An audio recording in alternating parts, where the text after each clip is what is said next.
तो साधु वो है मेरे भाई बहन जो भीतर से साधु है, हाँ, ऊपर ऊपर से नहीं।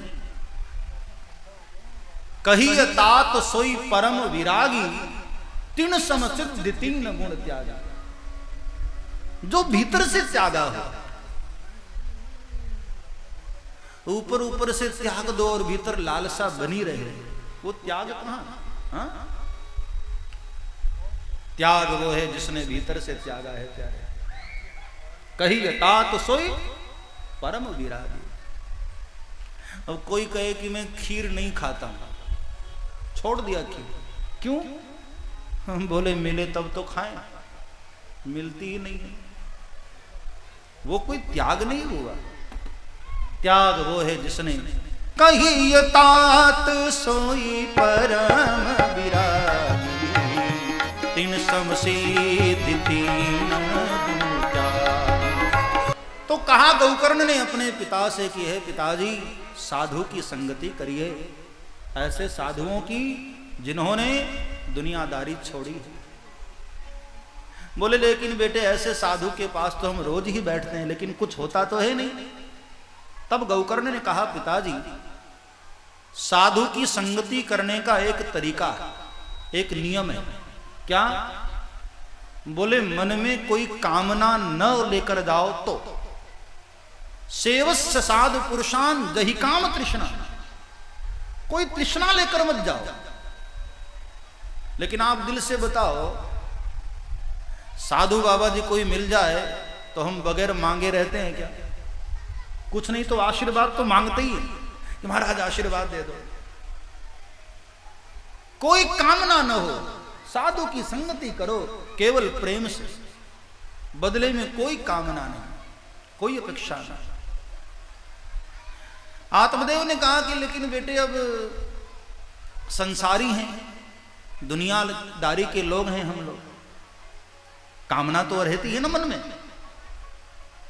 गौकर्ण ने कहा पिताजी, संसारी होने के कारण कामनाएं नहीं आती हैं, तो दूसरों को देखकर कामनाएं आती हैं। पड़ोसी के घर में मोटर कार आ गई तो हमको लगता हमारे घर में क्यों नहीं है। इसलिए हे पिताजी, दुनिया को देखना ही बंद करो। अन्यस्य दोष गुण चिंतन माश मुक्त्वा। किसी के गुण को, किसी के दोष को देखो ही मत। बोले लेकिन बेटे अब आंख है तब तो दिखाई तो पड़ेगी ना।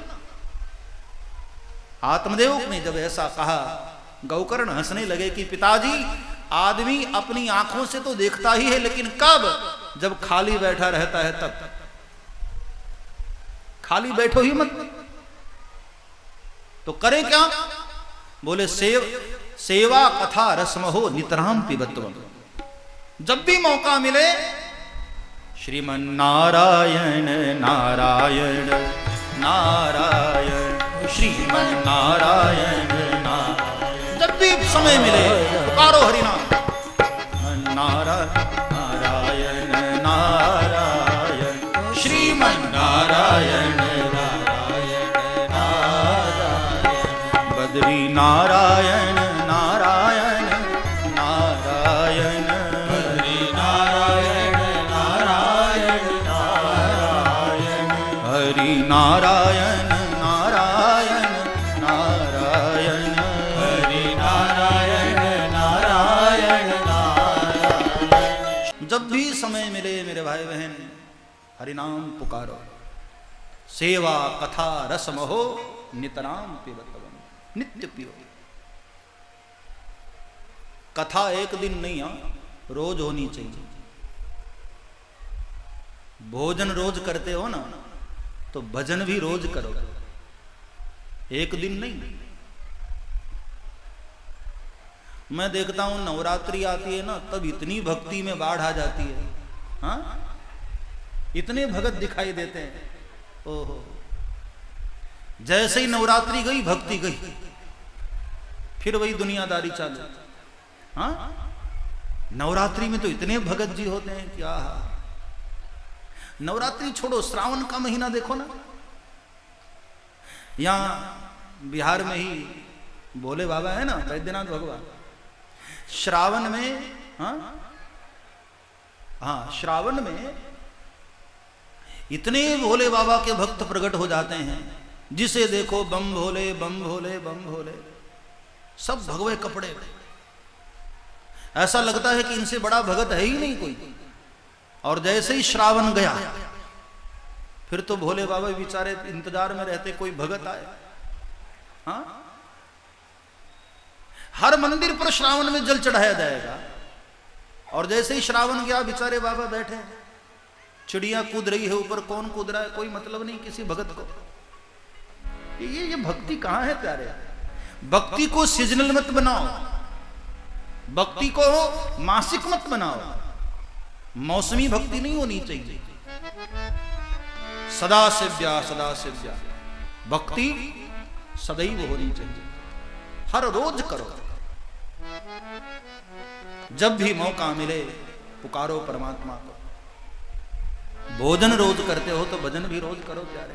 हाँ, माना कि नवरात्रि में विशेष अनुष्ठान होते हैं, लेकिन इसका मतलब यह नहीं कि फिर बाद में सो ही जाओ। सेवा कथा रसमहो नितराम पिबत्वम। हे पिताजी, नित्य भजिए, नित्य सेवा कथा रस पान करिए। वैराग्य राग रसिको भवभक्ति निष्ठ। इतना प्यारा उपदेश दिया, आत्मदेव को वैराग्य हो गया, और आधी रात को ही आत्मदेव घर छोड़कर चले गए। बाद में गौकर्ण महाराज ने भी सोचा कि भाई मेरे जैसे तो मेरे पिताजी ही थे, जब वो ही घर में नहीं रहे तो मैं क्या करूं। तो गौकर्ण महाराज भी तीर्थ यात्रा पर निकल दिए। अब घर में धुंधकारी और धुंधली, ये दो बच्चे। धुंधली थोड़े दिनों तक अपने पुत्र का व्यवहार देखती रही। एक दिन उसकी मां ने भी समझाया, धुंधकारी ये क्या करते हो बेटे, पिता ने बड़ी मेहनत से धन कमाया था और तुम सब जुए में बर्बाद कर रहे हो। तो उसने बाल पकड़ करके अपनी मां को भी धरती पर पटका और अपनी मां को भी पग प्रहार किया, पग से मारा। धुंधली ये बर्दाश्त न कर पाई, और धुंधली ने इस दुख के आहत होकर आंगन में कुआं था उसमें कूद कर उसने आत्महत्या कर ली। पिताजी चले गए, साधु बन गए, बड़ा भाई तीर्थ यात्रा पर निकल गया, मां थी वो भी आत्महत्या कर ली। अब धुंधकारी स्वतंत्र हुआ। और ध्यान देना, दुष्टता को स्वतंत्रता मिल जाए ना तो स्थिति बड़ी भयानक होती, और वही हुआ। एक तो दुष्ट, ऊपर से स्वतंत्र। और याद रखना, स्वतंत्रता में बिगड़ने के चांस ज्यादा होते हैं, बनने के कम। धुंधकारी और बिगड़ गए। अब तो 5 वेश्याओं को घर में ही लेकर आ गया, और पिता का सारा धन उन पर बर्बाद करने लगा। वेश्याओं को तो धन ही चाहिए, जब धन कम हो गया तो प्रेम कम हो गया। प्रेम का दिखावा करती रही वो। तो धन के लिए अब उसने एक नया पाप शुरू किया, चोरी करना शुरू किया। और लोगों के छोटे मोटे घरों में चोरी करते करते राजा के यहां भी चोरी की। तब वेश्याएं डर गईं कि कहीं ये चोरी करते पकड़ा गया ना तो इसके साथ मैं भी मारी जाऊंगी। इसलिए आज रात्रि में 5 वेश्याओं ने मिलकर बड़ी बेरहमी से धुंधकारी का ही कत्ल कर डाला।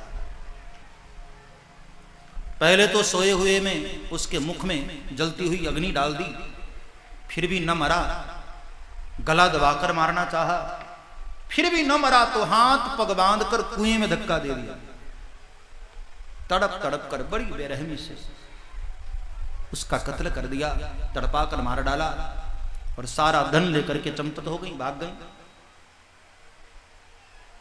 अब चूंकि धुंधकारी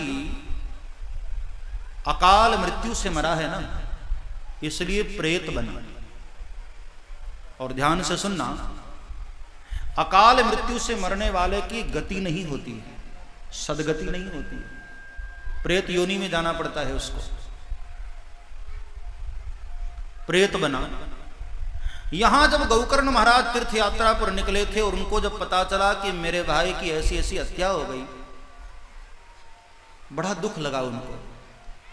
तो अपने भाई के नाम से उन्होंने गया में जाकर श्राद्ध किया, तर्पण किया। और बहुत समय तक तीर्थ यात्रा करते करते एक दिन गौकर्ण महाराज अपने गांव लौटे। रात हो गई थी आते आते। अपने घर को देखा हो तो खंडहर में बदल चुका है, बड़ी बड़ी घास जमी थी। सोचने लगे अपने घर को देखकर कि चलो अब रात्रि किसको परेशान करूं, इसी घर में ही विश्राम करता हूं। आसन बिछाए और उसी में विश्राम करने लग गए। आधी रात को धुंधकारी उसी में रहता है प्रेत बनकर। तो अलग अलग रूप लेकर गौकर्ण महाराज को डराने लगा। सक्रिन्मेष सक्रिधस्ति सक्रिच महिषो भवत सक्रिदिंदः सक्रिताग्नि पुनश्च पुरुषो भवत। कभी भैंसे का रूप लेकर, कभी घोड़े का रूप लेकर, कभी सिंह का रूप लेकर, कभी मनुष्य बनकर। जब गौकर्ण महाराज न डरे तब धुंधकारी मनुष्य के रूप में प्रकट होकर खड़ा हुआ। गौकर्ण महाराज ने पूछा, कौन हो भाई तुम, क्यों डराना चाह रहे हो मुझे?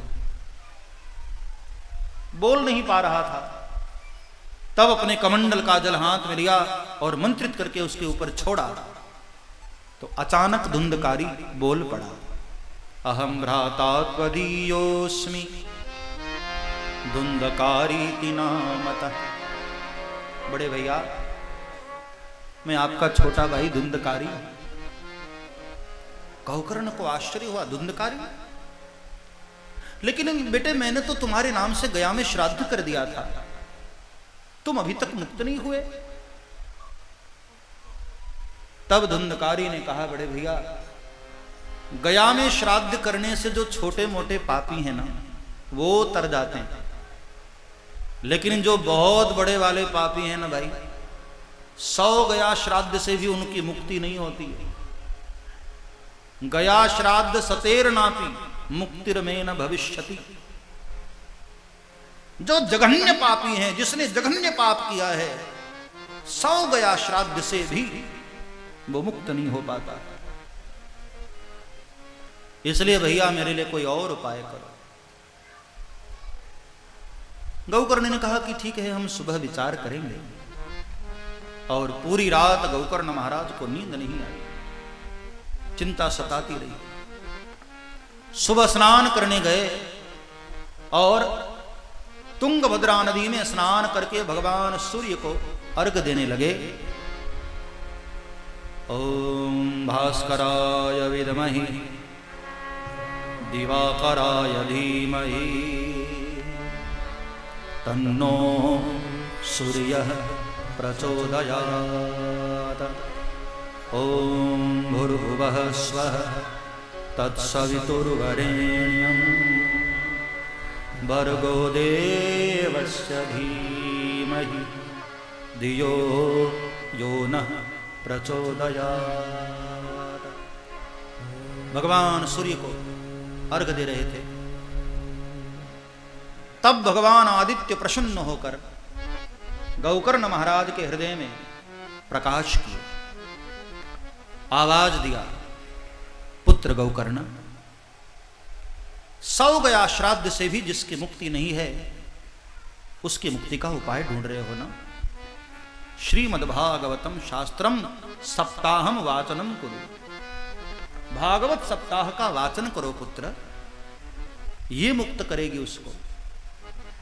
गौकर्ण महाराज बड़े खुश हुए। सोचा कि वो वाचन करने के लिए किसको बुलाऊं, मैं ही वाचन करूंगा। तो तुंगभद्रा नदी के तीर पर ही बड़ा सुंदर पांडाल लगाया, व्यास गद्दी लगाई, स्वयं व्यास बने और गांव वालों को आमंत्रित करके कथा सुनाने के लिए बैठे। आरंभ हुई कथा, श्रीमद्भागवत महापुराण की। धुंधकारी भी वहां करके बैठा, लेकिन अब पृथ्वी तत्व शरीर में नहीं है ना, इसलिए हवा उसको उड़ाकर ले जा रही है। बार बार बेचारा बैठता है और बार बार हवा उड़ाकर ले रहा है। तब 7 गांठों वाला एक बांस का टुकड़ा पड़ा था। धुंधकारी आकर उसके छिद्र में बैठ गया और पहले दिन की कथा बेचारा वहां बैठकर सुना। शाम हुई, धड़ाम की आवाज आई, गांठ टूट गई। दूसरे दिन की कथा, फिर वहीं बैठा हुआ। ऐसे 7 दिन 7 गांठें टूटती गई और अंतिम दिन दिव्य रूप लेकर के धुंधकारी प्रकट हो गया। बोलिए श्रीमद् भागवत महापुराण की जय।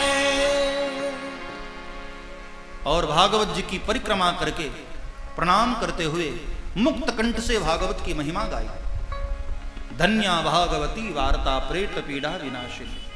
धन्य है महाराज भागवत की कथा। मुझ जैसे प्रेत को भी जिसने मुक्त कर दिया। संसार में भागवत के समान और कोई ग्रंथ नहीं हो सकता।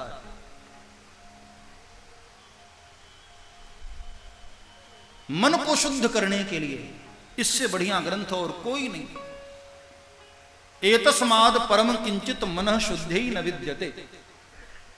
और अभी महिमा गा ही रहा था, इतने में भगवान के पार्षद विमान लेकर चले आए और बड़े आदर के साथ धुंधकारी को लेकर जाने लगे। गौकर्ण महाराज ने कहा, ओ भाई, ये मेरे भाई को लेकर कहां जा रहे हो? तो भगवान के पार्षदों ने कहा, महाराज इन्होंने कथा सुनी है ना, मुक्त हो गए हैं, भगवत धाम को जा रहे हैं। तो गौकर्ण महाराज ने कहा कि कथा क्या केवल इसी ने सुनी है?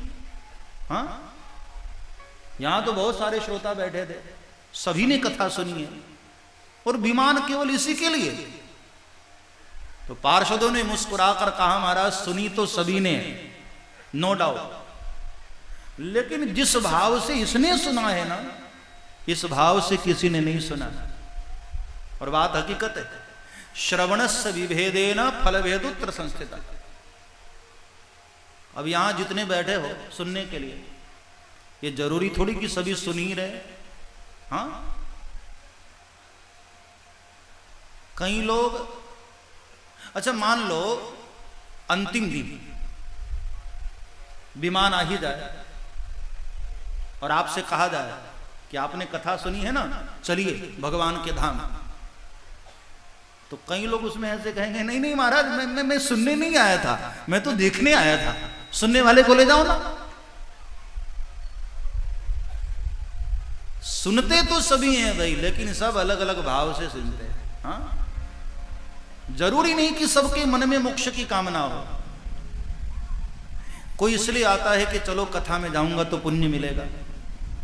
कई लोग इसलिए भी आते हैं कि चलो ये बढ़िया धार्मिक काम है, कथा में चलेंगे, हमारे पूर्वज खुश होंगे। कई लोग इसलिए भी आते हैं कि कथा में बैठकर थोड़ा ज्ञान मिलेगा। अब कई लोग इसलिए भी आ जाते हैं, घर में टाइम पास नहीं होता, क्या करूं, चलो कथा में बैठ जाता हूं। तो कथा तो बहुत सारी फल देती है ना। जिस भाव से सुनोगे भैया, उस भाव का फल कथा देती है। श्रवणस्य विभेदेन फलभेदुत्र संस्थितः श्रवणम तु कृतम सर्वै न तथा मननम कृतम। श्रवण तो सभी करते हैं, लेकिन मनन कोई नहीं करता है। कथा में बैठ करके हम सुनते बहुत हैं, हाँ, लेकिन वही बात सुनते हैं जो हमारे मतलब की है, वरना सब यहीं छोड़कर चले जाते हैं। बंबई से एक भाई ने अपने मित्र को फोन किया,